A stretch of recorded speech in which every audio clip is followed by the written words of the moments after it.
আসসালামু আলাইকুম। আমি ডক্টর জান্নাতুল ফেরদৌস বলছি। আশা করি সবাই ভালো আছেন, সুস্থ আছেন।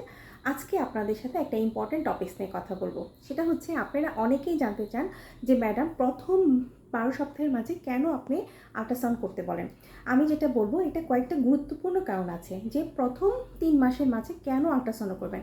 নাম্বার 1, আপনারা অনেকেই ভাবেন যে বাচ্চা শুধু জরায়ুর মাঝেই ধরে। কিন্তু অনেক সময় দেখা যায় যে ১০০ জনের মাঝে ২ থেকে ৩ জনের কিন্তু বাচ্চা জরায়ুতে ধরে না। ওই ক্ষেত্রে কিন্তু দেখা যায় কি জরায়ুর ২ পাশে ২টা টিউব আছে, সেই টিউবে বাচ্চা ধরে। তো এটা কিন্তু খুবই ইমার্জেন্সি একটা কন্ডিশন, যাকে আমরা মেডিকেল টার্মে বলি একটিভ প্রেগনেন্সি। তো এই প্রেগনেন্সি হলে কিন্তু এটা খুবই ইমার্জেন্সি একটা সিচুয়েশন। তো এটা জানার জন্য হলেও আমাদেরকে প্রথম ৩ মাসের মধ্যে আলট্রা করতে হবে।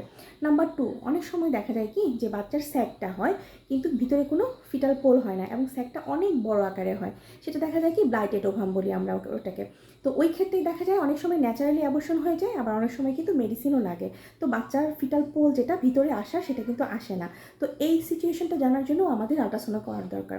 আরেকটা সিচুয়েশন যেটা হচ্ছে সেটা হলো মিসড অ্যাবর্শন। অনেক সময় দেখা যায় যে ফিটাল পোলও আসে, আবার সেকেন্ড মাঝে ফিটাল পোলটা আসে কিন্তু ভিতরে হার্টবিটটা আসে না।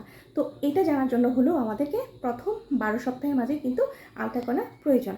কাজেই আমাদের সবারই উচিত যে ১২ সপ্তাহের মাঝে অন্তত একটা আল্ট্রাসাউন্ড করা। ভালো থাকবেন, সুস্থ থাকবেন, আল্লাহ হাফেজ।